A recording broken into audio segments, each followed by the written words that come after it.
America ने अपना अगला राष्ट्रपति चुन लिया है। डोनाल्ड ट्रंप दूसरी बार राष्ट्रपति बनने वाले हैं। डेमोक्रेट उम्मीदवार कमला हैरिस को निराशा हाथ लगी है। दुनिया में दो तरफ युद्ध चल रहा है। ऐसे में सुपर पावर कहे जाने वाले अमेरिका के नए राष्ट्रपति पर सबकी नजर है। नए राष्ट्रपति का रुख कैसा होगा, इस बात पर रूस से लेकर यूक्रेन, इजराइल से लेकर भारत और चीन तक की नजर है, क्योंकि अमेरिका पावर का एपिसेंटर है और इसके राष्ट्रपति के एक फैसले का असर दूसरे देशों पर भी पड़ता है। चीन को अमेरिका का सबसे बड़ा आर्थिक प्रतिद्वंदी माना जाता है। अब ट्रंप पहले ही चीन के खिलाफ ट्रेड वॉर की बात कह चुके हैं। उन्होंने पिछले टर्म में $250 बिलियन के टैरिफ चीनी आयात पर लगाए थे। इस साल ट्रंप ने कहा था कि अगर वो जीत जाते हैं तो चीनी माल पर टैरिफ 60 से 100% बढ़ा देंगे। चीन वास्तविक नियंत्रण रेखा पर 5 साल तक भारत को आंखें दिखाने की कोशिश में लगा रहा था, लेकिन जो बाइडेन ने एक बार भी इस विवाद को लेकर कोई जिक्र नहीं किया। चीन ने भारत के साथ सारे समझौते 1993, 2003, 2006, 2013 के तोड़ दिए और वो अपनी मनमानी करता रहा। लेकिन ट्रंप के साथ ऐसा नहीं होगा। अमेरिका चीन पर टैरिफ बढ़ा सकता है और चीन को आर्थिक चोट पहुंचा सकता है। ट्रंप ने जब चीन के साथ ट्रेड वॉर की बात की थी तो चीन के होश उड़ गए थे। ऐसे में ट्रंप चीन के साथ फिर से कोई डील कर सकते हैं। एक रिपोर्ट के मुताबिक ऐसा माना जाता है कि ट्रंप प्रशासन और रिपब्लिकन नेताओं का एक वर्ग का रुझान यूक्रेन को और सैन्य सहायता देने में कम हो सकता है। ऐसे में रूस के खिलाफ जंग में यूक्रेन की क्षमताओं पर असर पड़ सकता है। रूस और यूक्रेन के बीच करीब 32 महीनों से जंग जारी है। ट्रंप कई मौकों पर पुतिन की तारीफ कर चुके हैं। उन्होंने मॉस्को के साथ घनिष्ठ संबंध बनाए और 2016 चुनाव में उनकी जीत के लिए क्रेमलिन की तरफ से मदद के आरोप भी लगे थे। ट्रंप बार बार कहते हैं कि वो 24 घंटे के अंदर रूस यूक्रेन युद्ध रुकवा सकते हैं और एक बेहतर शांति प्रस्ताव के लिए दोनों पक्षों को मना सकते हैं। रिपोर्ट्स के मुताबिक वो राष्ट्रपति बनने के बाद रूस को इस बात की गारंटी दे सकते हैं कि यूक्रेन कभी नेटो में शामिल नहीं होगा। साथ ही जिन क्षेत्रों पर रूसी सेना का कब्जा है उस पर क्रेमलिन का कंट्रोल भी ट्रंप के प्रस्ताव में हो सकता है। एक्सपर्ट्स के मुताबिक ट्रंप इस डील के लिए रूस पर लगाए गए प्रतिबंधों को भी हटा सकते हैं।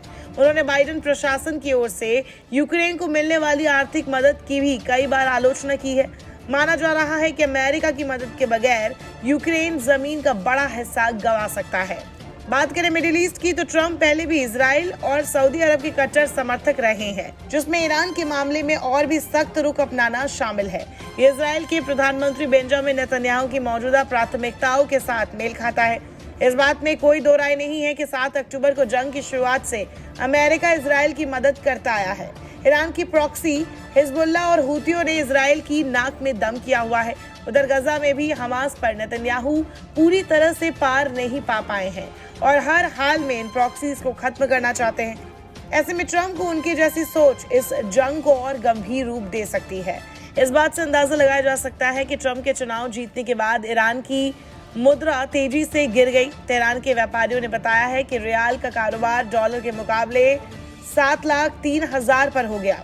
ट्रंप को इजराइल के कट्टर समर्थक के रूप में देखा जाता है। ट्रंप जब 2016 में राष्ट्रपति चुने गए थे तो नेतन्याहू ने गोलान हाइट्स के एक इलाके का नाम भी ट्रंप हाइट्स रख दिया था। ये बताता है कि नेतन्याहू ट्रंप को कितना पसंद करते हैं। ट्रंप की नीतियां भी इजराइल परस्त ही रही हैं। वो पहली बार जब राष्ट्रपति बने थे तो उन्होंने गोलान पहाड़ी पर इजराइल के दावे को मान्यता दी थी। इस पहाड़ी को 1967 में सीरिया से छीना गया था। इजराइल ने इस पहाड़ी पर कब्जा जमाया था। इसके साथ ट्रंप प्रशासन ने यरूशलेम को इजराइल की राजधानी के रूप में भी मान्यता दी थी। उनका यह कदम अमेरिका की पुरानी नीति के उलट था। इससे नेतन्याहू इतने खुश हो गए थे कि उन्होंने व्हाइट हाउस में ट्रंप को इजराइल का अब तक का सबसे अच्छा दोस्त बता दिया था। ट्रंप अपने पिछले कार्यकाल में ईरान के साथ युद्ध के करीब पहुंच गए थे। अरब जगत में भारी युद्ध में ईरान की भूमिका साफ है। वो एक्सेस ऑफ रेजिस्टेंस के नाम पर लेबनान में हिजबुल्लाह, फिलिस्तीन में हमास और यमन में हुतियों के साथ साथ सीरिया और इराक में मिलिशिया को नैतिक समर्थन के साथ सैन्य साजो सामान दे रहा है। इससे ये लड़ाई जटिल हो गई है। इजराइल पूरी लड़ाई ईरान के प्रॉक्सी से लड़ रहा है। इस स्थिति में राष्ट्रपति डोनाल्ड ट्रंप सीधे ईरान से उलझकर युद्ध के अलग अलग पहलुओं को सुलझाने की कोशिश कर सकते हैं। वह भारत के पड़ोसी देश पाकिस्तान की बात करें तो पाकिस्तान को आतंक का गढ़ माना जाता है। जो बाइडेन पाकिस्तान पर हमेशा मेहरबान रहे, लेकिन जब ट्रंप अपने पहले कार्यकाल में आए तो उन्होंने पाकिस्तान को प्रायोजित आतंकवाद को लेकर जबरदस्त तरीके से लताड़ा था। इस समय पाकिस्तान की आर्थिक हालत बहुत खराब है। ऐसे में ट्रंप का फिर से आना पाकिस्तान के लिए कंगाली में आटा गीला करना जैसा साबित हो सकता है। नमस्कार, मैं हूं मानक गुप्ता।